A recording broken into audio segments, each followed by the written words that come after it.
Hi guys, welcome to 9.4, and we are going to be getting into the meat of this lesson here and looking at the characteristics of the sine and cosine graphs.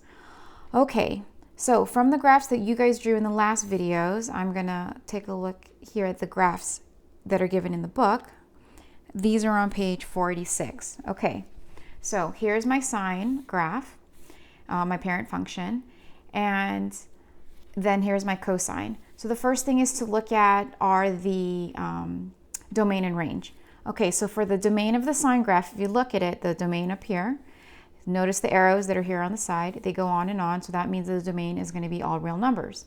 Now, for the range, take a look at this. There's a maximum value and then there's a minimum value here. So it goes no higher than 1 and no lower than -1. So the range is always going to be between -1 and 1. Now, same thing with cosine. Take a look at the domain. The domain here is all real numbers, right? And the range, again, for the maximum value, this is going to also be 1, and the minimum value is also going to be a -1. All right, so now we have the domain, and then we have the range.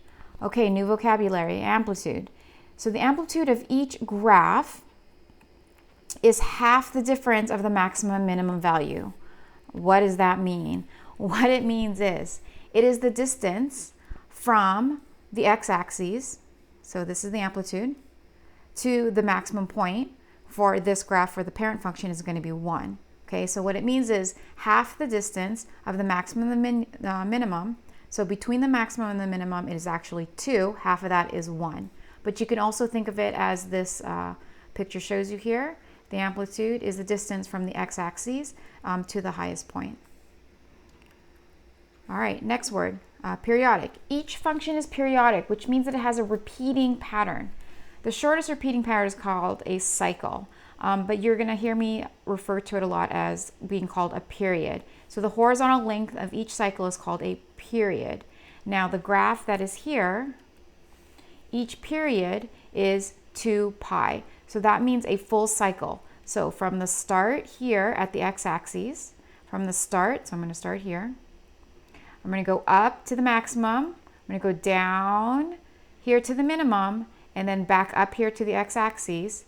That is 1 period.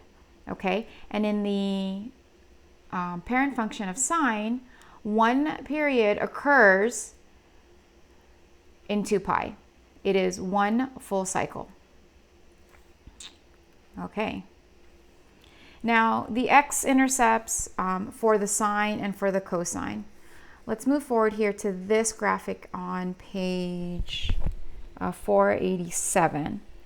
Okay? And this gives formulas for you. So when you look at each of these functions, there are going to be x-intercepts, super important, we've learned that. There's going to be a maximum, and there's also always going to be a minimum. Now, the formula they give for sine is right here. Okay, it's this one here in red. So it's going to be half times 2 pi over b, comma 0, because that's the intercept. Okay, and then 2 pi over b, comma 0. And for cosine, it's going to be 1/4 times 2 pi over b, comma 0. And then the more that we do this, it's going to make a whole lot more sense. I just wanted to point that out to you. Okay, so let's take a look now at some new vocabulary. Okay, amplitude. So remember, the amplitude was the distance from the x-axis to the maximum point. The amplitude is A. So here are our parent functions. You're going to see these new functions written in this type of format where you're going to need to identify A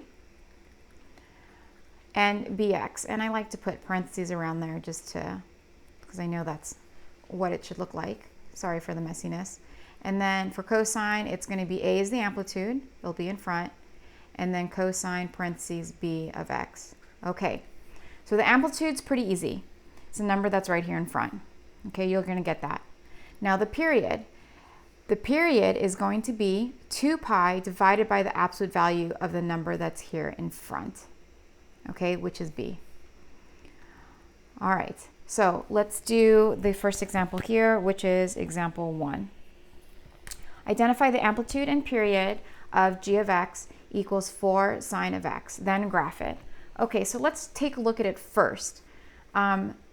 Looking at the equation, the original equation here, y equals a sine of x, b of x.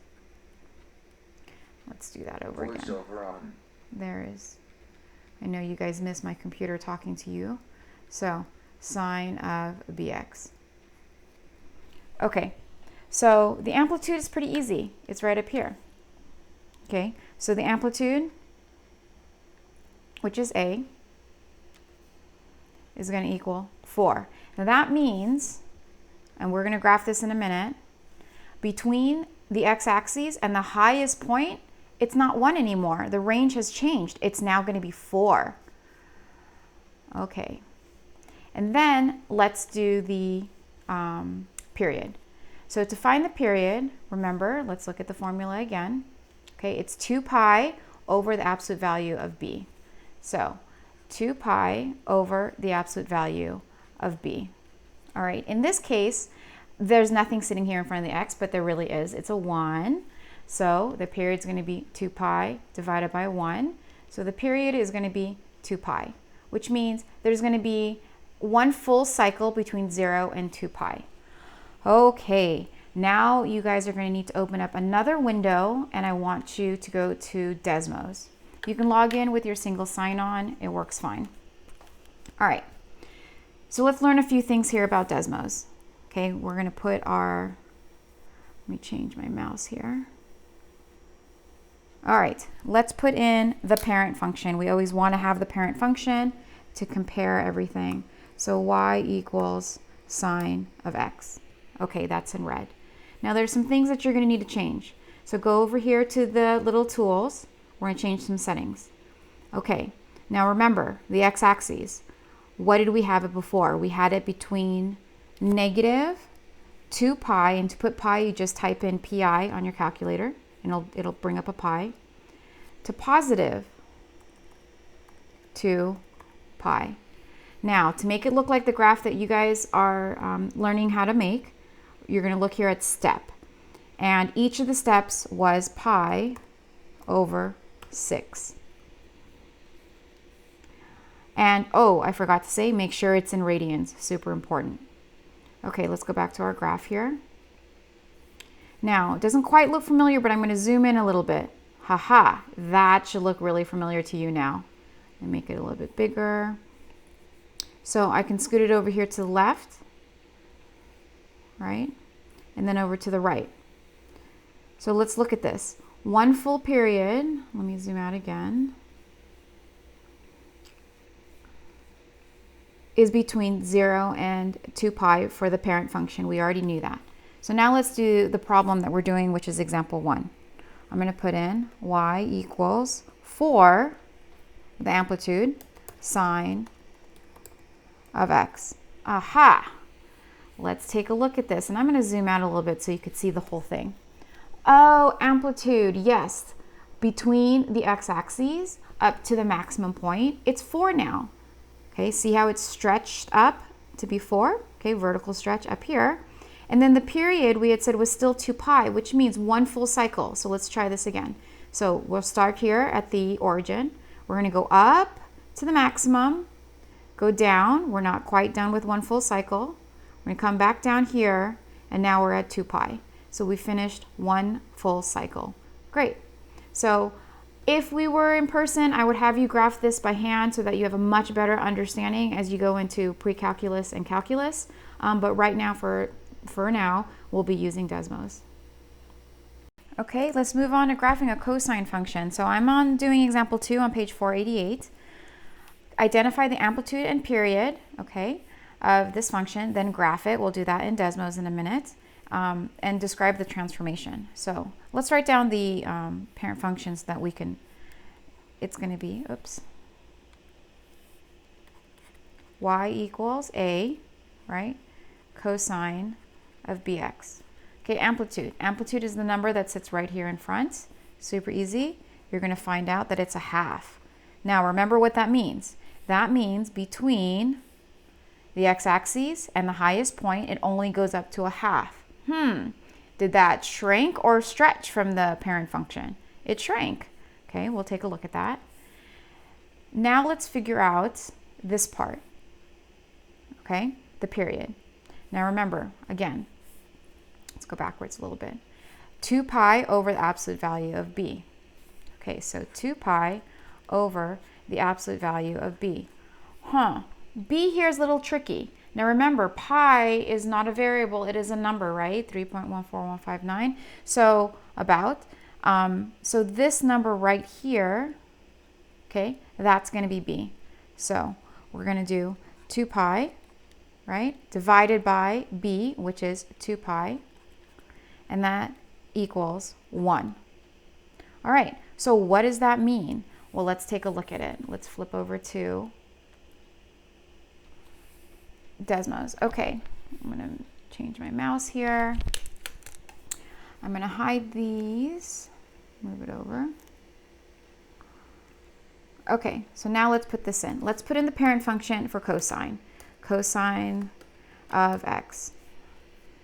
Okay, remember, it started not at 0 here for like it did for sine. It started here up at 1. Okay, now let's put in the 1/2. Oops, sorry. Y equals 1/2 cosine of 2 pi x. Wow, take a look at that.